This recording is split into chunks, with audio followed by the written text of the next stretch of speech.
So in this class, we are going to be handling the accents, the different accents in French.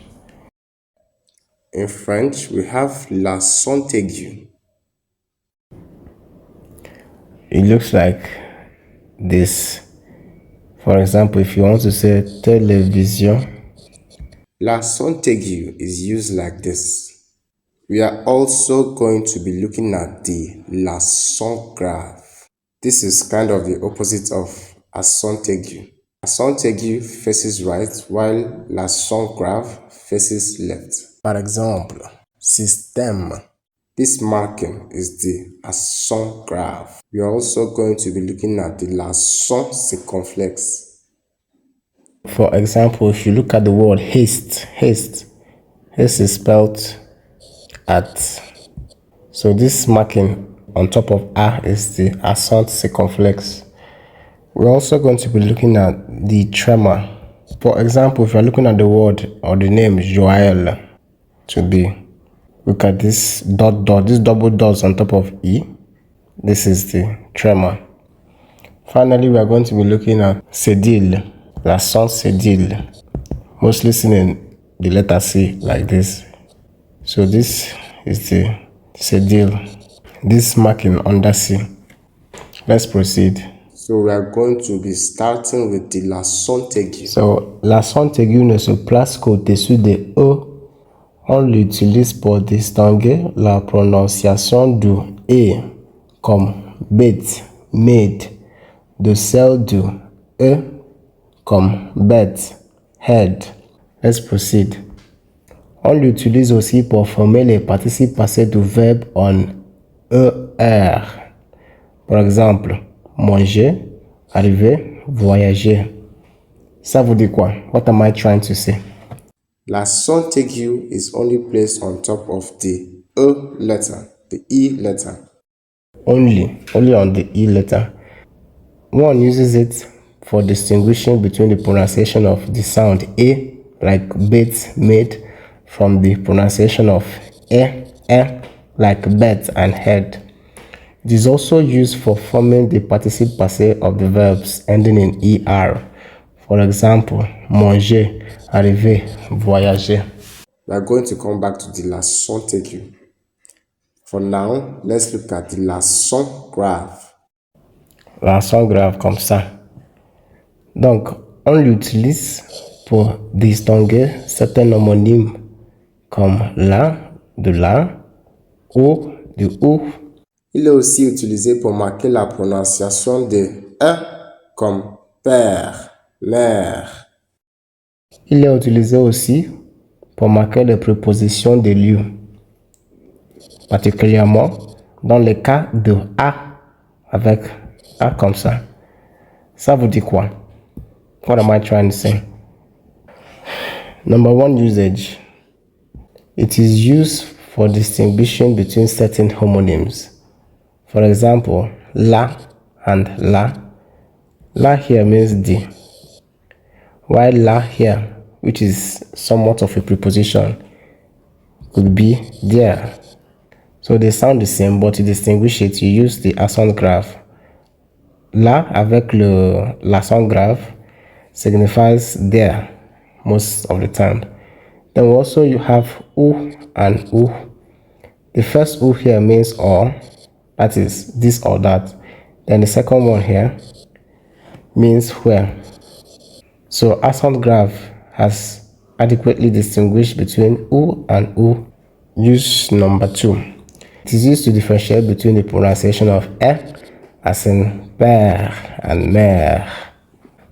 I think that is self-explanatory. When you want to say father, mother, you use the accent grave to mark the E sounds. Père, mère. Then finally, use number 3. Like we've said earlier, accent grave can be used to mark preposition of place, just like it was used in la, signifying there. A is a directional word. It points you to where the subject is talking about. If I say, il est à Paris, that is, he is at Paris. Paris. So let's proceed. So we have l'accent circonflexe. L'accent circonflexe in French is a circonflex accent, as seen here.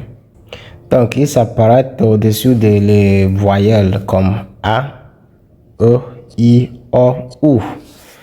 The circumflex accent has various functions. For example, one, it is used for marking historical changes. In fact, this is the major use. Often, the circumflex accent indicates a historical change, such as the removal of a letter that's used to follow the accented vowel.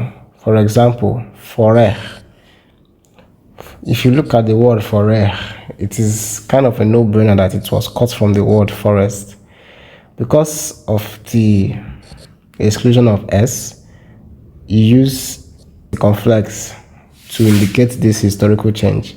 Likewise in hotel, cutting from hostel, S has been excluded. So because of that exclusion, you put the circumflex.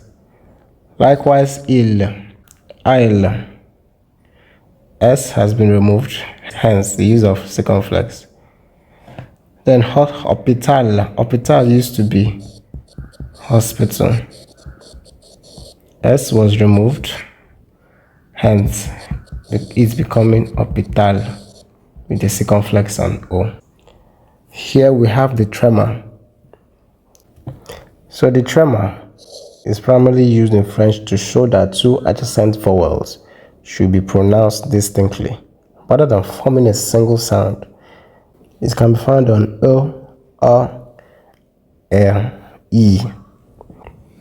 So we have maize, eyes, Noel, O-L, E, very pronounced, to mark that it is different from this O sound here.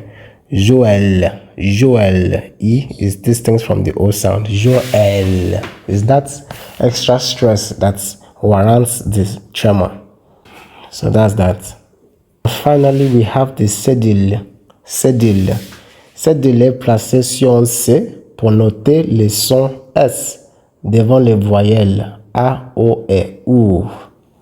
Par exemple, garçon, leçon, français. Ça vous dit quoi? So what am I trying to say? Cedille is placed on the letter C to note the sound S, particularly before the vowels A, O et U. For example, we have garçon, leçon, français. So here, the C. Cedille is used only on C, and it marks the S sound. Wherever you see the cedille, you know that you pronounce the C like S. For example, garçons, leçons. I'm making this sound just for emphasis. That's not how you pronounce it. It's pronounced garçon, leçon, français. But because of the cedille is what warrants the S sound in this garçon, leçon, français. Not this. That's what cedille signifies. Voila. Now we're going to go back to the accent aigu and grave, because there are some rules I would like to show you as to usage. Now, si une syllabe contient un E après une consonne, on met un accent grave. Attention, la prochaine voyelle qui suit la voyelle doit être silencieuse. Ça vous dit quoi? Ça vous dit quoi? That is what am I trying to say?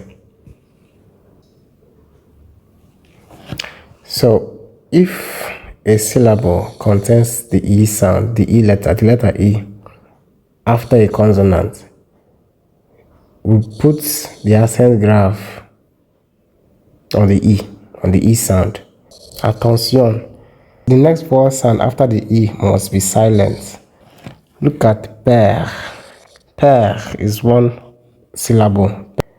So we have the consonant, first criteria fulfilled. P sound, then there's E. We've already put the accent grave. Why do we put the accent grave? Look at the following E sound. The following E sound is silent. When you pronounce père, you can't feel that last E. The last E is silent, and that's why we're putting accent grave. Likewise in dernier, don't worry, there are two more examples you should understand. Dernier, that is last. There are two syllables here. Dernier. So we have dernier. In the first syllable, we have a consonant. First criteria achieved. We have a D sound. Good and fine. But then there's no syllable. There's no E following the R. There's no extra E following this R that is silent. There must be a vowel that is silent. A silent vowel sound at the end of one syllable for the E to use accent graph. So we have der and we have near. So this one failed the criteria. Then the second syllable, near. There's an E sound, good and fine. And there's a consonant N before the E sound. Fantastic. Then there's an E sound at the end, a vowel sound that is silent. Dernier. Hence we put the accent graph. Likewise here, you have chèvre. Chèvre. How many syllables is that? I don't know. It seems like 2. So we have chèvre. So this E has a consonant at the beginning. So the first criteria has been passed. Then there's an E, a silent E at the ending of the word. Although they are not in the same syllable, it does not vitiate the rule that states that the last vowel sound has to be silent.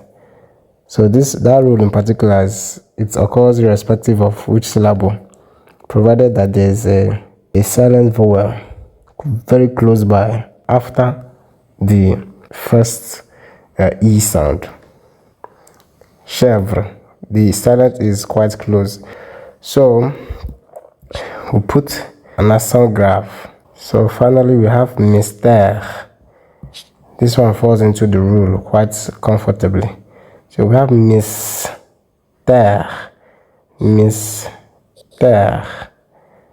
The E sound has a T, a consonant before it. The first criteria has been passed. And finally, there is an E at the ending that is unpronounced, mystère, which gives it an automatic accent graph. Now, where all these rules don't exist, most likely are going to use the accent aigu, that is this accent. Look at these words: éléphant, mélodie, répétition. First example, éléphant. Okay, let's first of all split this into syllables. Éléphant. The first syllable has just an E without a consonant preceding the E, so we are using accent aigu. Second syllable, there is a consonant preceding the E, but then the next vowel sound is pronounced éléphant. So that's why we have an accent aigu. Let's come to mélodie. Mélodie. That's 3 syllables. The first syllable has an E preceded with a consonant sound. But then in the next syllable, we have an O sound that is pronounced, a vowel sound that is pronounced. Therefore, this thing becomes accent aigu. If this thing was silent, I've never seen a silent O. If this O was silent, this would take an accent graph. And let's look at repetition. Repetition. 1, 2, 3, 4 syllables. The first syllable, re, there is a consonant preceding the E sound. However, the next vowel sound, E, is pronounced, making this one pronounced as well. If we move to the second syllable, pe, it is preceded by a consonant sound, good and fine. But then the next vowel sound is pronounced, making this an accent aigu. Then the final one is shon. There's no E here, so there's no need for accent aigu or accent grave. So that's that for accents.